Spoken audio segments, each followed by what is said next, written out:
안녕하셨어요, 여러분. 이시스입니다. 8번째 이야기는요, 좋은 연인을 만나는 법에 대한 이야기예요.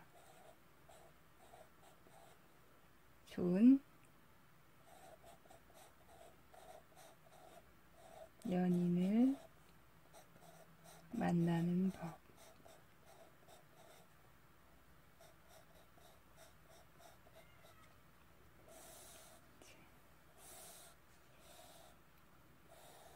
좋은 연인을 만나야 하는 이유는 아주 많죠. 몇 번의 큰 전환이 이루어지느냐 하는 걸로 평생을 나누면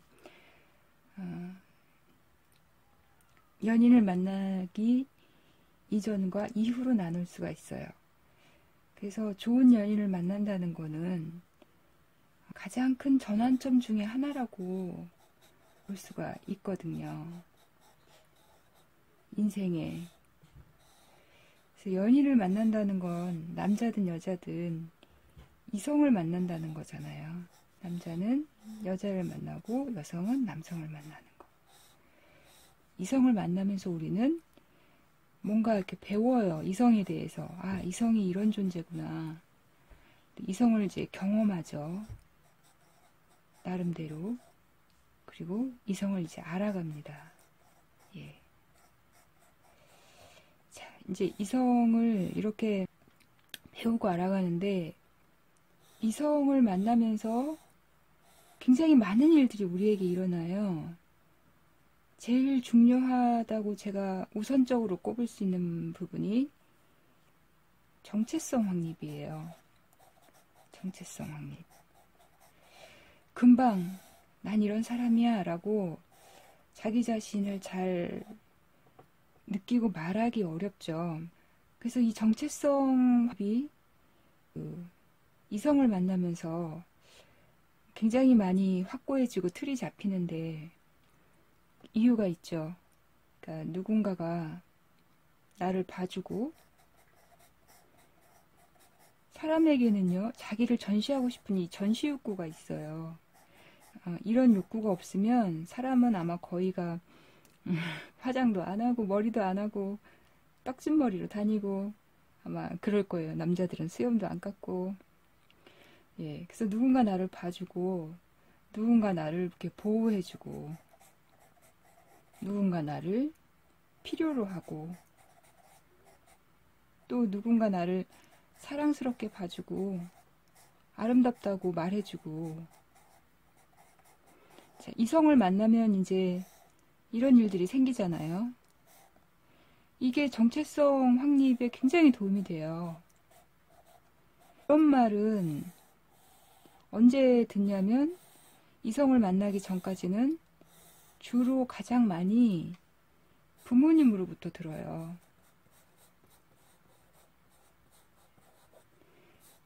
부모님이야 평생 이제 나를 키워오시면서 예쁘다라고 해주고 필요할 때 보호해주고 필요를 채워주고 부모님은 또 역시 나라는 정체성을 만들어 주시죠.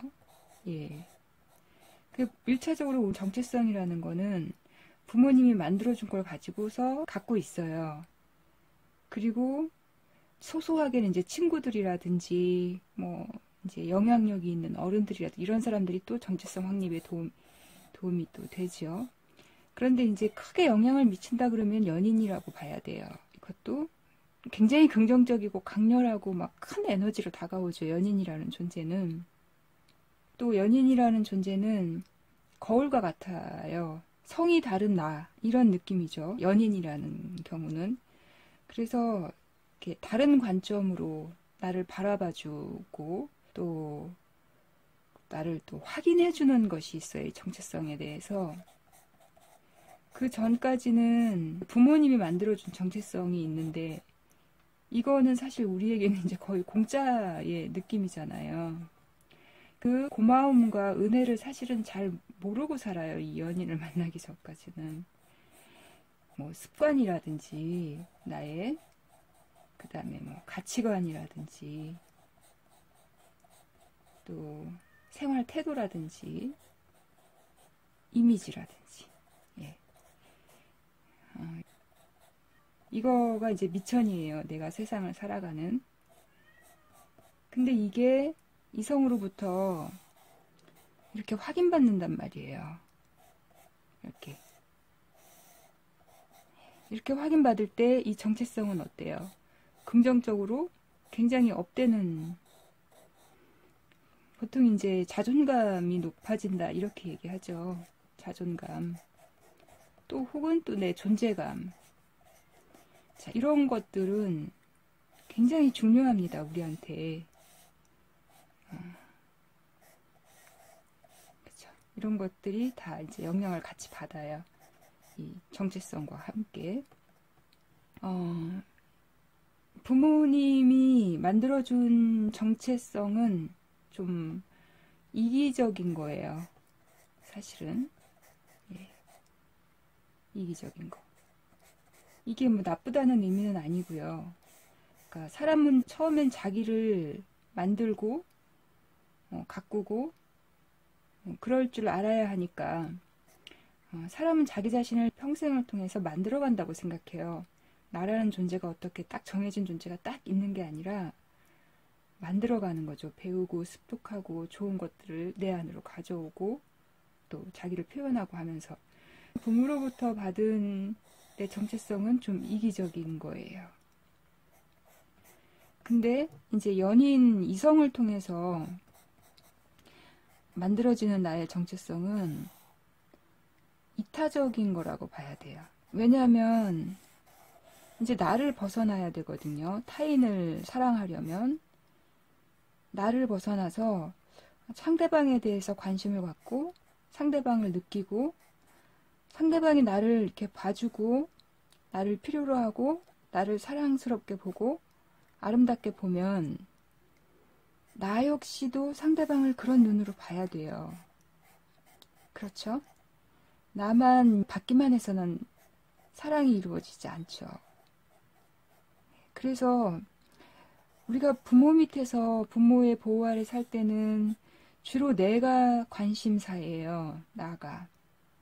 내가 뭘 좋아하고 나는 어떤 사람이고 어떤 사람이 될 거고 내가 관심사가 나라는 전체의 거의 전부를 차지하고 있었다면 이타적인 정체성을 만드는 거죠. 연인을 만나면서부터는.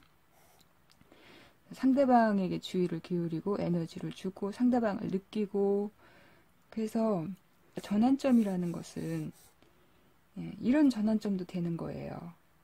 그러니까 이기성에서 이타성으로 이렇게 전환이 되는 이런 전환도 일어나는 거죠. 그 이기적인 사람은 세상 모든 사람들이 다 싫어해요. 이기성을 벗어나지 못하면 사랑받기 어려워요. 성숙한 사람은 이타성이 아주 많죠. 그리고 공감 능력이라든지 뭐 사회성이라든지 이런 것들이 이제 이타성 속에서 생겨나죠. 그래서 이런 것들을 배우는 시간이 어쩌면 배우는 것일 수 있고요. 어쩌면 내 안에 있던 것들이 끌어내지는 시간일 수도 있어요. 그러니까 내 안에 있던 이런 이타성들이 이성을 만나서 연인 관계를 만들고 유지하면서 끌어내지는 거죠. 나오는 거죠. 그래서 굉장히 아름다운 시간이면서도 제2의 새로운 도약기, 인생의 어떤 큰 전환기. 왜 그러냐면 만약에 연인을 잘못 만났다. 그러면 그것도 역시 굉장히 큰 안 좋은 쪽으로 전환이 일어나요. 우리는 살아가면서 이렇게 세상으로 이렇게 한 걸음씩 한 걸음씩 나가잖아요. 징검다리를 딛고 하나의 징검다리를 이렇게 나가듯이 이렇게 나가는데 만약에 연인 이성과의 관계나 경험이 안 좋았다. 만약에 안 좋은 경험이었다면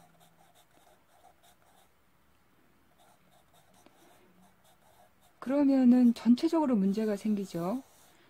정체성 확립에도 문제가 생기고 자존감에도 문제가 생기고 존재감에도 문제가 생겨요. 그래서 이렇게 이성을 만나서 한 걸음 나왔는데 여기서 경험이 안 좋았다 그러면 이제 트라우마 같은 거 생기죠. 그죠? 그 다음에 이성에 대한 부정적 인식이 생겨요.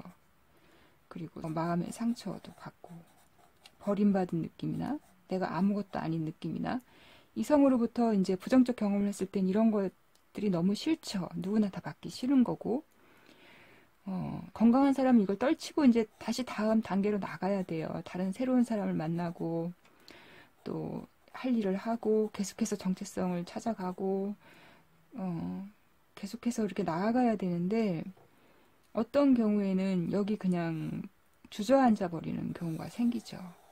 그리고 원래는 내 건강한 그 자존감, 존재감을 갖고 있으면 삶도 점점 이렇게 징검다리도 위쪽으로 향하는 징검다리를 걸어서 위로 올라갈 수가 있는데, 여기서 너무 크게 상처를 받거나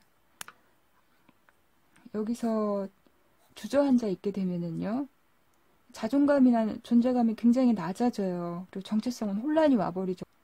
그랬을 때는 오히려 자기 값어치를 굉장히 이렇게 작고 값어치 없게 자기 자신을 인식해요. 이걸 은유적으로 우리는 자기를 값싸게 판다고 그래요. 자기를 값싸게 팔아요. 그래서 자기는 실제보다 훨씬 괜찮고 훌륭한 사람인데 안전하게 늘 자기보다 못난 사람을 만나요.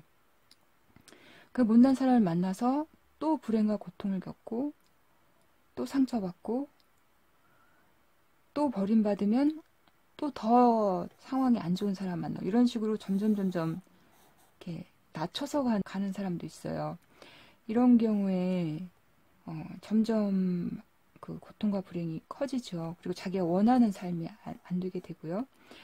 예, 그래서 사실은 이런 것이 생겼다면 산다는 게 안 생길 수는 없거든요. 트라우마나 부정성이나 상처나. 이걸 또 건강하게 극복해서 나아가야 돼요. 도움을 받을 수 있는 많은 장치들이 있죠. 그래서 좋은 연인을 만난다는 거는요, 내 인생이 어떤 방향으로 가느냐. 그래서 굉장히 중요한 전환점이고, 일종의 이렇게 성인식 같은 거죠. 내가 이제 어른으로서 건강하게 세상으로 나갈 수 있는 준비가 되느냐. 일종의 시험대이기도 하고, 또 좋은 동반자를 만날 수 있기도 하고, 그렇죠. 오늘은 좋은 연인을 만나는 법에 대한 얘기니까, 자, 조금 더 이야기를 펼쳐나가자면은요, 연인을 만나는데 잊어서는 안 되는 본질이 있어요. 자, 잊어서는 안 되는 본질. 여러분은 나한테 잘해주는 사람을 만나요? 아니면 내가 사랑할 만한 사람을 만나요? 자, 그거 굉장히 중요해요. 그러니까 내가 좋아할 만한 사람을 만나냐, 내가 좋아할 만한 사람 인자예요. 예. 아니면 그냥 나한테 잘해주는 사람을 만나느냐. 자, 보통 많은 경우에 나한테 잘해주는 사람을 만나잖아요. 좋은 거예요. 당연히 그래야죠. 나쁜 건 아니에요. 근데 이제 나한테 잘해주는 사람을 만나겠다 하는 마음에 무의식이 있어요. 우리가 인식하지 못하는 깊은 곳에 있는 어떤 것이 있을 수 있냐면 이기성이 있을 수가 있어요. 이 이기성이라는 건 미성숙한 거죠. 그 다음에 결핍감이 있을 수가 있어요. 결핍감. 만약에 누군가를 만나는 이 동력이 이 결핍감이라면은요, 그러면 문제가 심각해집니다. 또 우리가 사랑받고 어떤 긍정적인 표현과 이런 걸 많이 듣고 어떤 보호받고, 그죠? 이런 것들을 부모로부터 받으면서 성장했는데 이것이 보통 부족하다라고 느껴요. 아니면 더 받고 싶다라고 느끼죠.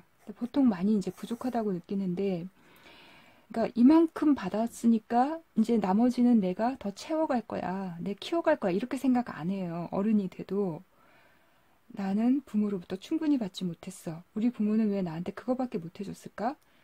왜 그때 나한테 더 많은 사랑을 주지 않았을까? 왜 그때 날 보호해주지 못했을까? 보통 이렇게 생각해요. 부모는 나한테 그거 해준 게 최선인데도 불구하고요. 그래서 대부분 다 사실은 결핍감을 갖고 있어요. 그래서 무의식은 어떤 이성을 만날 때 이 결핍감을 채우려는 마음으로 만나는 경우가 굉장히 많아요. 그래서 우리 부모님이 나한테 못 해준 거를 이 사람이 나한테 잘 해줘요. 아, 그러면 이 사람한테 엄청 마음이 끌리고 꽂히게 되는 거거든요. 그러면서 이 결핍감을 채우려는 이제 그런 방향으로 굴러가게 되면 그러면 어떻게 돼요? 그러면 이제 결국은 상대가 내 연인이 결핍이 돼요. 이 결핍감을 우리가 해결하는 거 이제 살면서 반드시 해야 되는데 중요한 거는 이 결핍감이 연인을 만나는 동력이 돼서는 안 된다는 거예요. 그러니까 나한테 잘해주니까 만난다가 전부가 돼서는 절대로 안 되는 거예요. 그리고 다른 부분도 마음에 안 드는데 그냥 나한테 잘해주니까 좋은 사람이겠지. 이렇게 만나서는 좀 약간 곤란할 수 있다는 거죠. 그러면 내가 좋아할 만한 사람을 만난다는 거는 뭐냐? 나는 지금까지 부모로부터 이만큼 받았어. 이만큼 많이 받았으니까 이제 내가 이거를 누구한테 줄 거야. 사랑을 하겠다라는, 사랑을 주겠다. 사랑을 하겠다라는 굉장히 성숙한 마인드가 여기는 있을 가능성이 높아요. 내가 주체가 되고 내가 적극적으로 사랑을 하는 거죠. 연인을 만나는 이 동력이 사랑이 돼야 돼요. 사랑. 결핍이 아니라. 그러면 사랑은 뭐냐? 자, 사랑의 본질은 뭐냐면 내가 받을 생각 없이 돌려받을 생각 없이 주는 것이에요. 뭐를 줘요? 뭐든지요. 연인은 특히 정서나 감정을 많이 교감하잖아요. 또 상대방에 대한 긍정적인 피드백, 생각 나눔, 표현 나눔, 뭐 현실적인 보호라든지 사랑이라든지 또 뭐 생활 문제라든지 뭐 이런 모든 것들을 나눌 때 내가 되돌려받을 생각 없이 그냥 저 사람이 나를 만나서 행복했으면 좋겠다 하는 마음으로 주는 거예요. 그러면 우리가 여기서 오해하기 되게 쉽거든요. 그러면 내가 헌신하고 내가 사랑에 대해서 그냥 헌신하고 주기만 하면 되는 것인가? 그런 이제 외사랑은 바보 같은 거지 사랑이 아니에요. 이거는 그냥 바보예요, 바보. 외사랑은. 그 외사랑은 뭐냐면 헌신만 하거나 헌신만 받거나 그런 것은 사랑이 아니에요. 어떤 문제를 잉태하는 그런 바보 같은 짓이죠. 그래서 받을 생각 없이 주지만 사랑은 두 가지를 꼭 기억해야 돼요. 자기 사랑. 내가 저 사람을 사랑하는 이유는요. 나를 사랑하려고 사랑하는 거예요. 나를 팽개치면 안 돼요. 어떤 경우가 있어도. 나를 팽개치면 저 사람도 없어요. 저 사람은 거울 속에 비친 내 모습과 같은 거라서. 자기 사랑이 있고 이제 타인 사랑, 상대방, 연인, 타인 사랑이 있는 거예요. 이 두 가지가 같이 충족이 돼야 돼요. 이게 진짜 사랑이에요. 그리고 진짜 사랑에 가장 가까운 거예요. 내가 받을 생각 없이 막 열심히 이 사람을 사랑하고 늘 보면은 긍정적인 말을 해주고 사랑한다고 표현해주고 정서와 감정을 교감하고 교류하고 어려움을 함께 나누고 보호하고 같이 옆에 있어 주려고 하고 지켜주려고 하고 열심히 사랑을 하는데 상대방은 내가 받는 것이 너무 당연해 라고 생각하면서 나한테 그런 것을 또 하는데 게으르단 말이에요. 만약에 그러면 어떻게 해요? 그러면 그냥 참으면서 나는 계속 그 사람에게 주기만 해야 되나요? 그럴 때는 자기 사랑이 충족이 안 되잖아요. 그럴 때는 상대방을 깨워줘야 돼요. 잠자고 있는 거예요. 그래서 이 깨워주기 어떻게 깨워줘요? 나도 너의 사랑을 기다리고 있어. 나에게도 말해줘. 나에게도 표현해줘. 나 이런 거 좋아해. 너가 이렇게 해주니까 나 행복해. 이렇게 하면서 상대방도 나에게 받을 생각 없이 줄 수 있도록 그 사랑을 깨워주고 마음을 깨워줘야 돼요. 이 이기성이라는 것은요, 모든 사람들 내면에 있고 마음속에 다 있고 누구나 이 이기성이 처음에 존재의 어떤 바탕이 돼서 이 이기성도 잘 형성이 돼서 건강한 정체성이 돼야 돼요. 근데 이 이기성은 쉽게 자기 도취가 돼요. 그래서 누가 나한테 잘해주면 아 내가 잘나서 그런가 보다 이런 자아 도취를 해서 그냥 꿈을 꾸는 거죠. 잠자는 상태처럼 돼버려요. 그래서 이런 사람은 꼭 깨워주기를 하셔야 돼요. 어떤 사람을 만나는 게 좋냐? 좋은 연인을 만나는 법이니까 어떤 사람을 만나야 되냐? 성숙한 사람을 만나야 돼요. 자, 성숙하다. 우리가 부모의 보호를 받는 상태는 미성숙한 상태예요. 그래서 그때는 많은 것들이 공짜로 거저 주어지고 자동으로 주어지고 이렇게 하면서 이제 이기성이 정체성으로 이렇게 바탕이 되도록 이제 축적이 되는 시간인데 그것을 평생 가져가려고 반성이 붙어요, 사람이.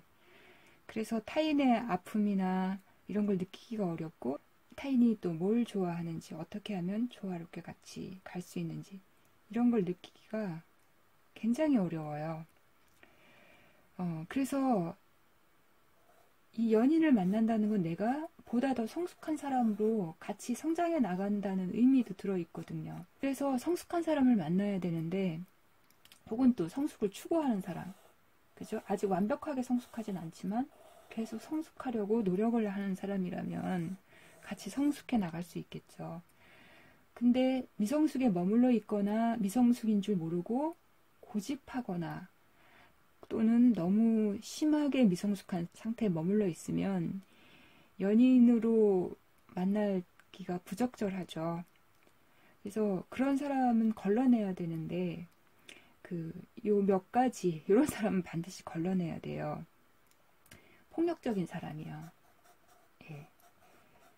그러니까 데이트 폭력이나 막 이런 거 되게 많죠. 결혼해서도 폭력을 행사하고 데이트할 때 이 사람이 폭력성을 보인다 그러면 반드시 지켜봐야 돼요. 깨인 눈으로.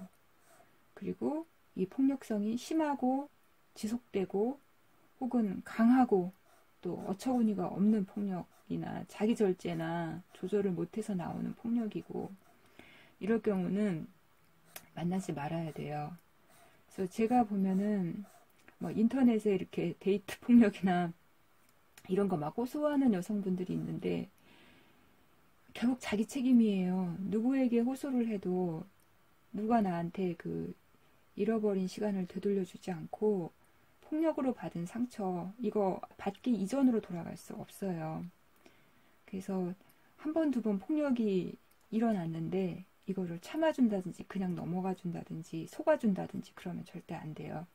하여튼 이 폭력이라는 것의 본질은 뭐냐면 자아가 이기성이 가장 극도로 달했을 때 일어나는 게 폭력이에요. 그리고 이기성이 불행감으로 가득 차 있을 때 폭력이 나오는 거예요. 그러니까 가장 나쁜 것이죠.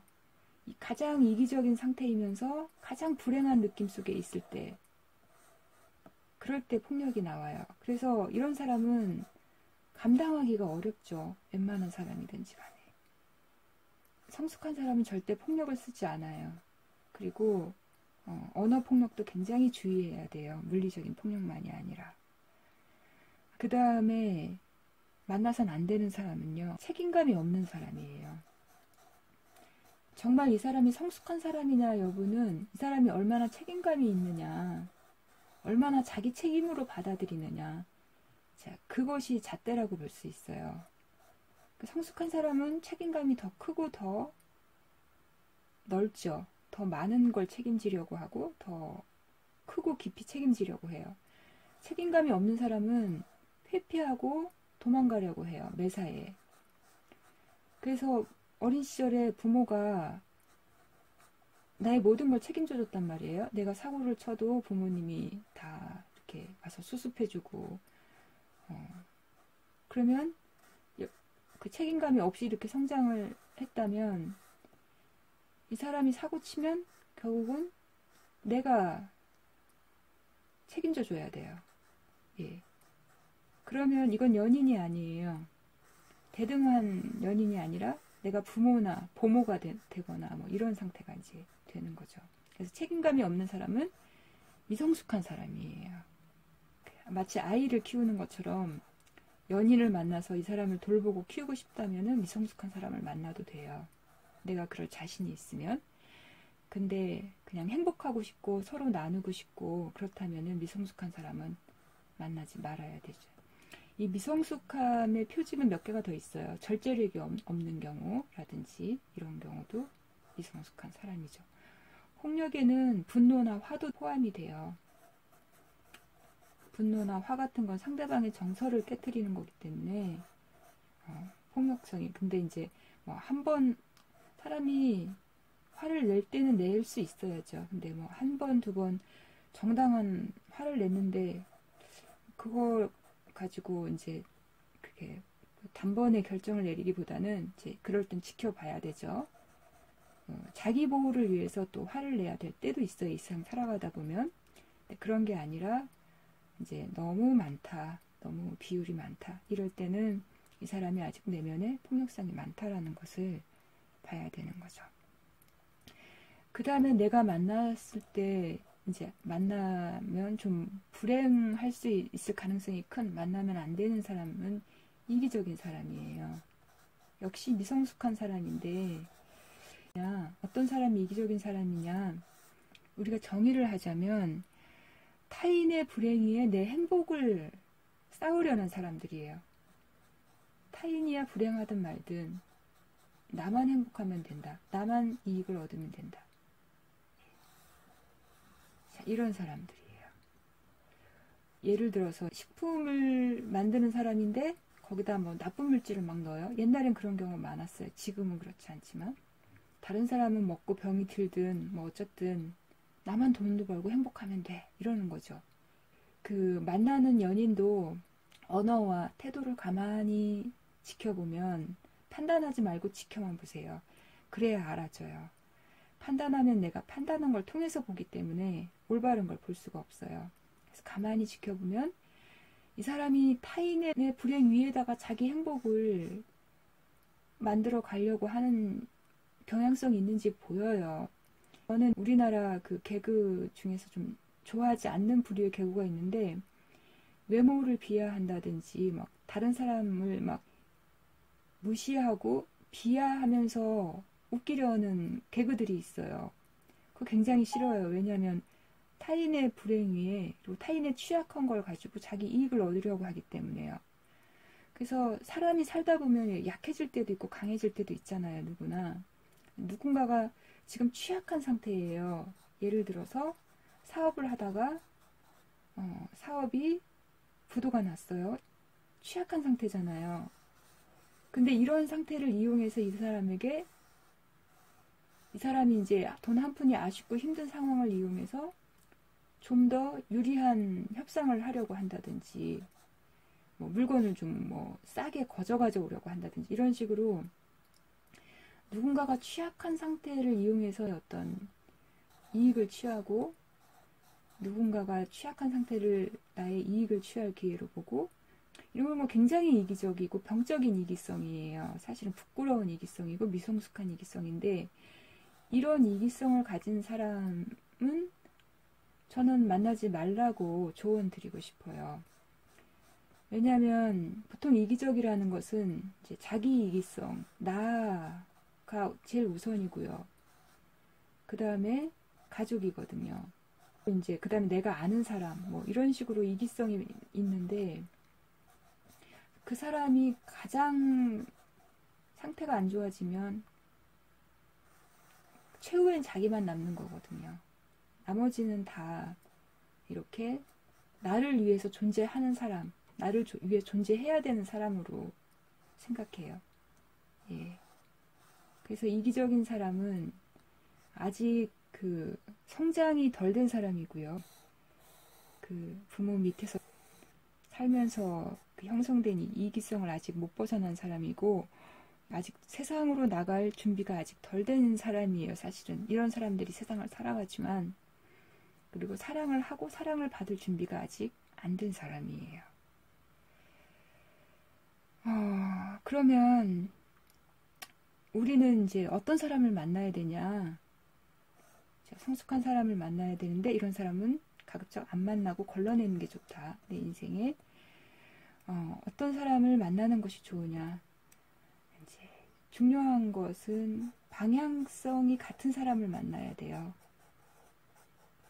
방향성이 같은 사람, 나한테 잘해주는 사람보다, 옷 잘 입는 사람보다 나랑 삶의 방향성이 같은가, 이렇게 가만히 만나면서 지켜보면, 예, 이 사람의 태도나 일상생활을 하는 태도나 언어나 습관이나 또 어떤 일을 수습을 하는, 책임을 지는 이런 모습들을 가만히 지켜보면 이 사람이 어떤 방향으로 가는 사람인지, 나와 같은 방향으로 갈 수 있는 사람인지, 나랑은 같은 방향으로 갈 수 없는 사람인지, 이 방향성을 볼 수가 있어요. 그러니까 일회성 이벤트, 자, 이거에 목매지 마세요. 일회성 이벤트에. 그러니까 사람이 살다 보면 어떤 일은 생길 수도 있고요. 또 없는 일은 만들 수도 있고, 얼마든지 그럴 수 있어요. 근데 이 일회성 이벤트에서 이 사람이 나한테 잘해줘 그러면은 막 좋아하고, 또 이 사람이 어떤 실수를 하거나 어떤 문제가 생겼다 그러면 그걸로 땡이고, 이런 일회성 이벤트를 보지 마시고, 이 사람이 어디로 가는 사람인가, 어디로 굴러가는 사람인가. 우리 모두 굴러가요. 이 사람은 어디론가 굴러가요. 바위처럼요. 예, 굴러가죠. 자동차처럼. 자동차요.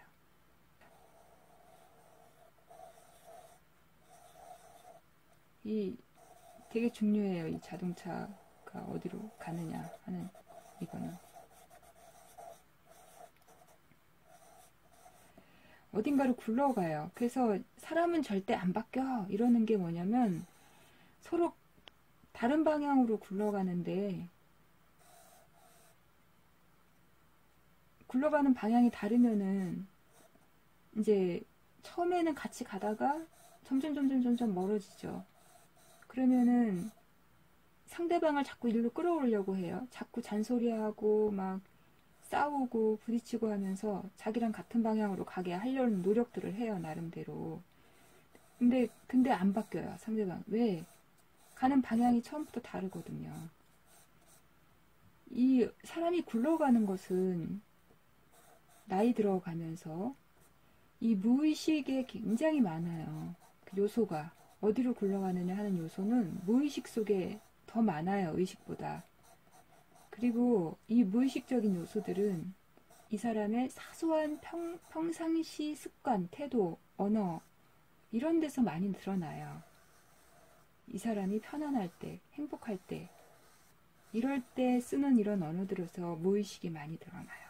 그리고 반복되는 것들, 굴러가는 방향이에요. 반복되는 것들.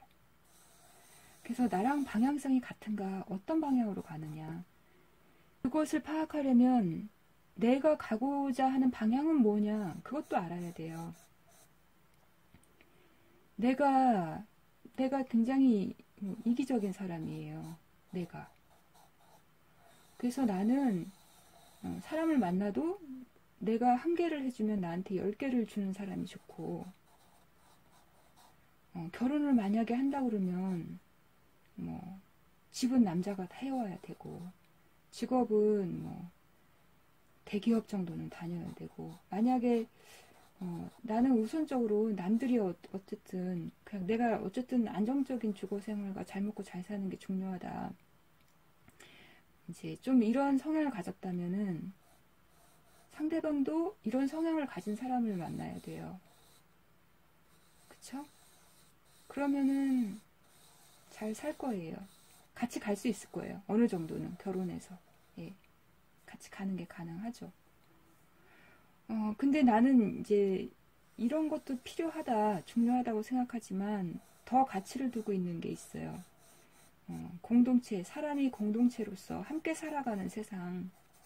나 잘 먹고 잘 사는 것도 중요하지만 함께 살아가는 세상이 중요해서 길거리 함부로 쓰레기 버리는 거, 환경을 망치는 거, 자, 이런 사회 돌아가는 현상에 관심도 갖고 또 사회에 어떤 봉사도 하고 나름대로 환원을 하려는 어떤 노력도 하고, 내가 잘 먹고 행복하고 하면은 좀 못 먹고 행복한 사람도 돌아보고, 만약 이런 공동체 의식을 좀 많이 갖고 있고 우리가 살아가는 이 세상을 좀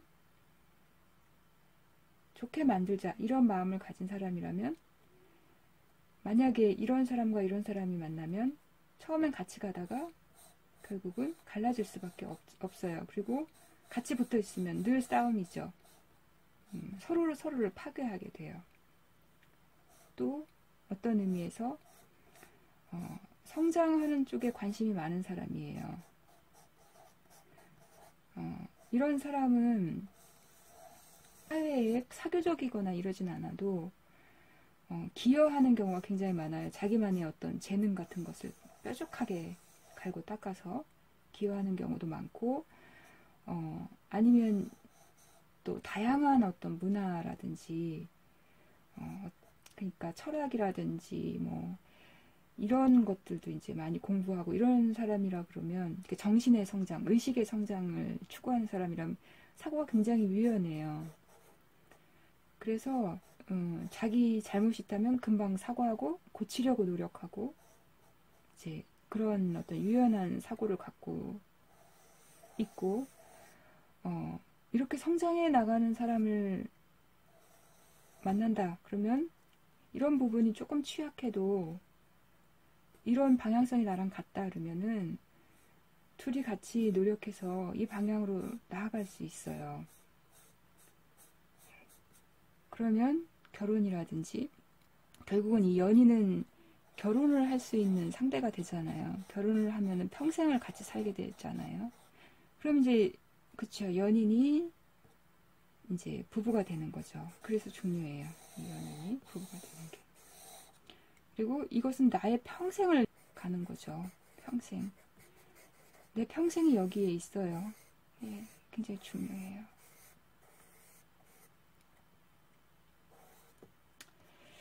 그래서 좋은 연인을 만나는 법. 자, 정리를 하자면은요.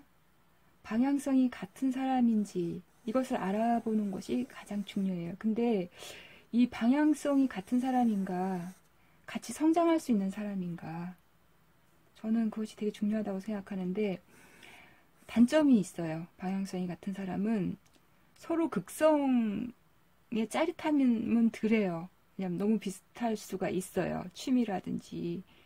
그리고 되게 안정적이고 되게 지루할 수도 있어요. 그렇지만 만약에 같이 늘 성장하고 배워나가는 사람이라 그러면 사실은 지루하지 않아요.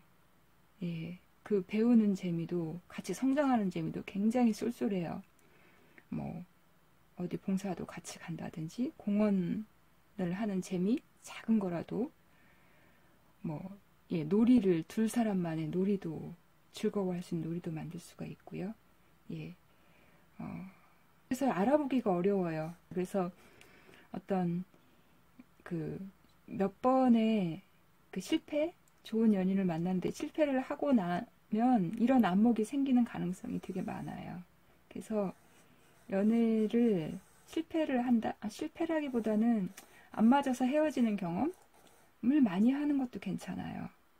그러니까 그런 것들을 너무 상처나 트라우마로 받아들일 필요는 없어요. 그냥 이성을 내가 모르니까 이성을 배워가는 거다라고 생각하고 받아들이는 게 좋죠. 그리고 내가 좋은 이성이 되려고 노력하는 거.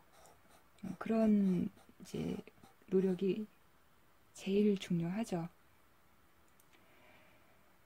좋은 연인을 만나는 법. 충분히 좋은 키워드를 다 드렸는지 모르겠네요.